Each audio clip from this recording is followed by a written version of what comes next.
We are 2 weeks into the MLB season, and that's enough time for me to give one word to describe every single MLB team's start to the 2025 season. Let's start out with the AL East. The New York Yankees. Controversial. Between torpedo bats and Jazz calling MLB fans morons and still losing Juan Soto in the offseason to the New York Mets, there's a Garrett Cole injury, and they're absolutely destroying baseball still, but their record isn't that great. It's just been a super weird start to the season, and the torpedo bats have been extremely controversial, and overall I'd say that the season has been controversial for the New York Yankees. The Baltimore Orioles. Lacking. They need some star power. They lost Corbin Burns and Anthony Santander, and you can feel it. They still have some stars like Adley Rutschman and Gunnar Henderson, and even guys like Jordan Westburg and Cedric Mullins. Those are very good players. But with Zach Eflin going on the IL, the pitching is so bad now. The bullpen is still good, but the rotation is just awful. That team is lacking, and it's because of ownership and the GM. Mainly the GM, because I think ownership said that they're willing to spend. The Boston Red Sox. Elevator. If you don't know what I mean, it's been the most up and down you could possibly be. Like an elevator, they go straight to floor 7 and then they go straight down to the underground level. Elevator. They scored 18 runs in one game, then they scored just 4 runs in the next 36 innings. The defense is good one day, and then the next day it's the worst I've ever seen in my entire life. The strikeouts are way too high, but then in other games, they're not really striking out. And then Rafael Devers was the worst hitter of all time to start the season, and now he has the most hits out of anyone in April and is batting almost 300 after starting 0 for 19. It's just up and down, and hopefully it stops soon, because as a Red Sox fan, it's making me go insane. The Tampa Bay Rays. Minor league. That's 2 words, and I don't care, because I needed to say 2 words to get across what I'm trying to say. They feel like a minor league baseball team right now. Between playing at the spring training facility and just not really putting a good product on the field so far to start this season, it's just a little bit minor league feeling. The night games at Steinbrenner Field feel so wrong, and I can't really explain why, but they just do. There's been Zach Hampel robbing the Rays in the outfield. There's been balls lost in the lights because the lighting isn't good enough. It's just very minor leaguey. I don't know how to describe it any better than that. The Toronto Blue Jays. Promising. Their last game was a tough loss to the Boston Red Sox, where they played bad baseball, but they've still had a great start in the pitching staff, especially the rotation. They also extended Vladimir Guerrero Jr. Bo Bichette is looking like he's back to being an all-star caliber player. George Springer looks like one of the best players in baseball to start 2025, and they're in first place in the AL East. Now tied with the Yankees because of that bad loss, but it's looking promising for the Jays. The Kansas City Royals. Hopeful? We're moving on to the AL Central, and the Royals, they're not playing great to start the season, but they aren't too worried about it, I can't imagine. Bobby Witt Jr. is not playing to his potential whatsoever, and they still have a winning record. That is a pretty hopeful situation for the Kansas City Royals. And also, I'm hopeful that you are going to press the subscribe button because it helps me out a lot, and I'm sure you guys want to see more of my content in the future. So hit the subscribe button and maybe turn on notifications so you can get notified when I upload. I'm just hopeful that you'll do that, that's all. The Detroit Tigers.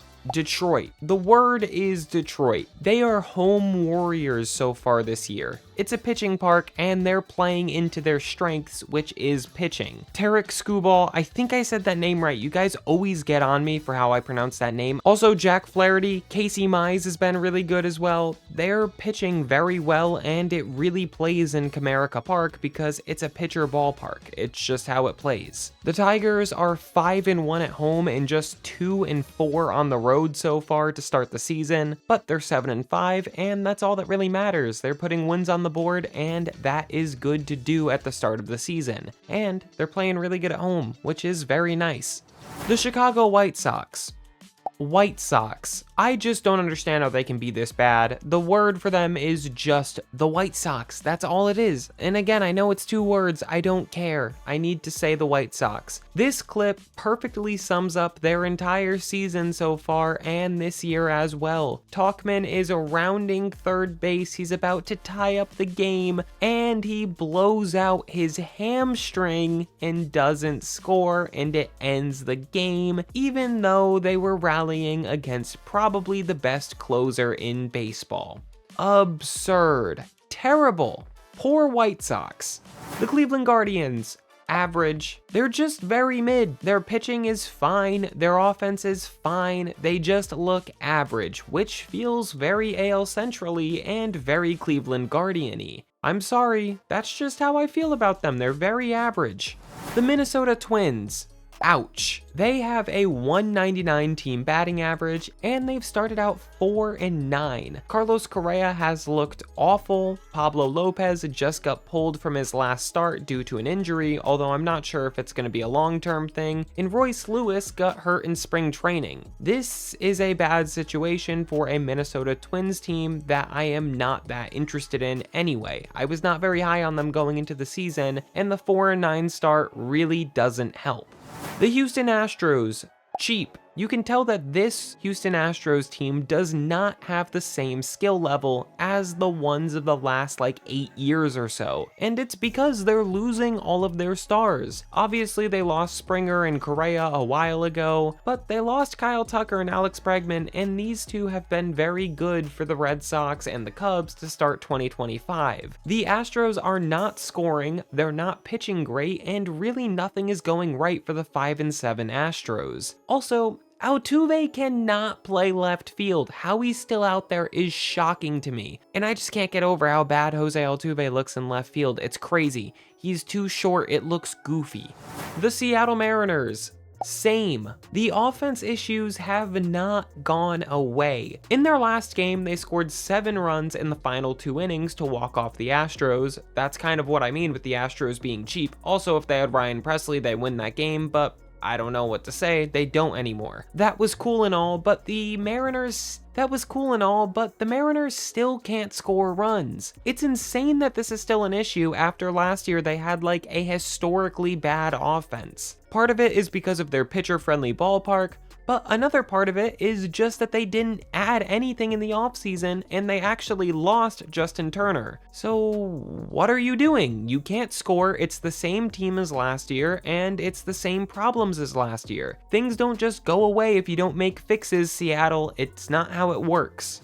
The Los Angeles Angels. Surprising. They've been crushing baseballs and they're pitching pretty well. The Angels have been good to start the season, and I thought that this offense would be pretty good, but even without Zach Neto, they are performing. Logan O'Hoppe is going off, Mike Trout is already at 5 home runs as well, which is exciting, and guys like Jorge Soler and Taylor Ward are holding their own like you expected they would. The pitching outside of Yusei Kikuchi has been pretty good, especially Jose Soriano. That guy's crazy, but I think this is a surprising start to the season, and Angels fans are probably very happy with the product they've seen so far.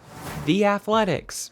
Pitching? I had to say that in that tone because I'm wondering where their pitching is. They have done nothing with the ball in their hands, and I don't really know what they're doing when they're throwing baseballs. Their pitching shouldn't be that bad with Luis Severino and Jeffrey Springs. Those are 2 good starting pitchers, but they've given up 73 runs in just 13 games. Second place in the American League for runs allowed is 62. 73 is a lot more than that. And by the way, the team that's given up 62 has played a whole extra game than the Athletics. I just don't know what they're doing. The Athletics' new ballpark, the ball just flies, and I'm just wondering where their pitching is. It's not looking good for the pitching for the Athletics.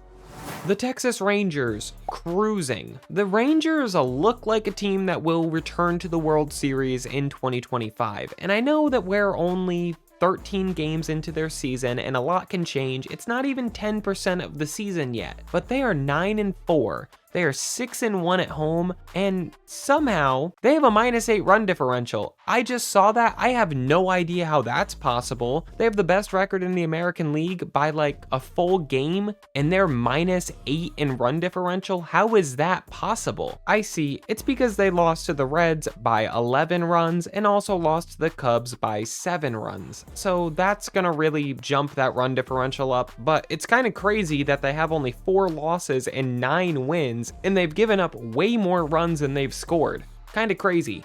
Either way, the Rangers are cruising and they look awesome to start the season.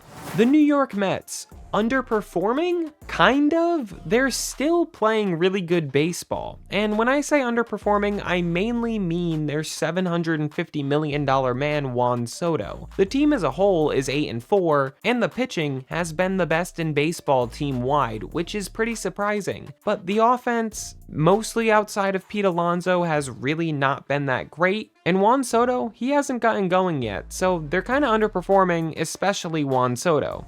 The Atlanta Braves, nightmare. They have a 2-9 record, and that's just a rough start for a team that people thought was one of the favorites heading into the 2025 season, myself included. Now, I still think that the Braves are an awesome team, and Spencer Strider looks incredible in his rehab starts time and time again. He'll be back very shortly, and Ronald Acuna Jr. should also be back shortly as well. I still think that this team is going to make the postseason, but this has been a nightmare start for the Atlanta Braves. It really can't get any worse than 2-9 for a team of their caliber. The Philadelphia Phillies, expected. The Phillies are a very good team and they're playing very good baseball. This is what we expect from the Phillies year after year, and they are showing everyone why they're one of the World Series favorites. They're really good, they're playing really good. The Miami Marlins, third? They're third place in the NL East, which I'm assuming most people thought that they would be last place, so third is a pretty good start. They're 6-6, and their defense has looked insane to start the season. They have 3 crazy catches that have just been awesome to watch, and third place is pretty awesome for the Marlins at this point in the season. The Washington Nationals, fast forward. I think that's technically one word, so I didn't cheat again, but the Washington Nationals are just playing for 2026 at this year. It's a building block year. They'll have a decent season, probably like 74, 75 wins most likely, but this is really just for developing guys like James Wood and Dylan Cruz, and then maybe getting a few of the other prospects in. They have a good farm system, they have a good young core, but they're not ready to compete in 2025, and I don't think anyone thought that they were. Just fast forward to the next season. The Chicago Cubs, boom. And I say this because they have had offensive explosions to start the season. The pitching has been solid, but the main storyline is the offense. Kyle Tucker, Seiya Suzuki, and Dansby Swanson have been going crazy, especially Kyle Tucker, who's about to be a very wealthy man come the offseason. They have the best run differential in baseball by a decent margin. They're leading their division, and they are looking dangerous. The Chicago Cubs, they've had a great start to the season. And Cubs fans, I know that you guys get mad at me very easily, so I'm not saying anything to offend you guys. You guys have looked awesome. The Pittsburgh Pirates, sigh. They stink. This collision sums up their season. Paul Skeens is the only bright spot on the entire team for the most part. O'Neal Cruz is also pretty good, and Ke'Bryan Hayes is actually starting to play some decent baseball this year now that he's not injured. Also, Andrew McCutchen is a legend, but what are they doing? They knew that this team wasn't going to be good because they didn't spend. Like Seattle, they didn't try, so they didn't improve. It's so annoying to see these teams ran like this. The Milwaukee Brewers, angry? They got destroyed by the Yankees early in the season, the first 3 games of the season actually, and now they are pissed off. They're 7-3 after that 3-game sweep, and they scored 17 runs in one of those games. Again, take out those first 3 games, they're 7-3, which is a very good record. The Brewers, they're playing angry.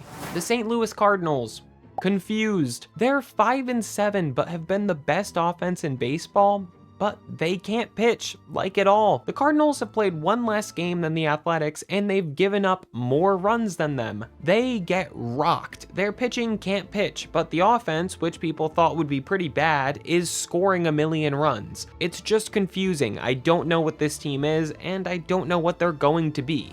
The Cincinnati Reds, snake bitten. The Reds have already lost 1-0 like 3 or 4 times this season, and that's insane. They are 5-8 because of that. They have a 5-8 record with a +2 run differential. For example, the Blue Jays are 8-6 and have a +3, and I already mentioned that the Rangers are 9-4 with, what was it, a -8? It's insane that they have a +2 run differential and are 5-8. The Pirates are also 5-8 and they have a -19 run differential. Just crazy. The San Diego Padres, fun. They have a 10-3 record, they're 7-3 at home, but sadly some injury things have started popping up and it's been a little bit of a problem. Fernando Tatis Jr. and Jake Cronenworth both got injured in the same game, and Jackson Merrill went on the IL, but overall it's been fun for Padre fans, and I hope it continues to be fun because I love the Padres.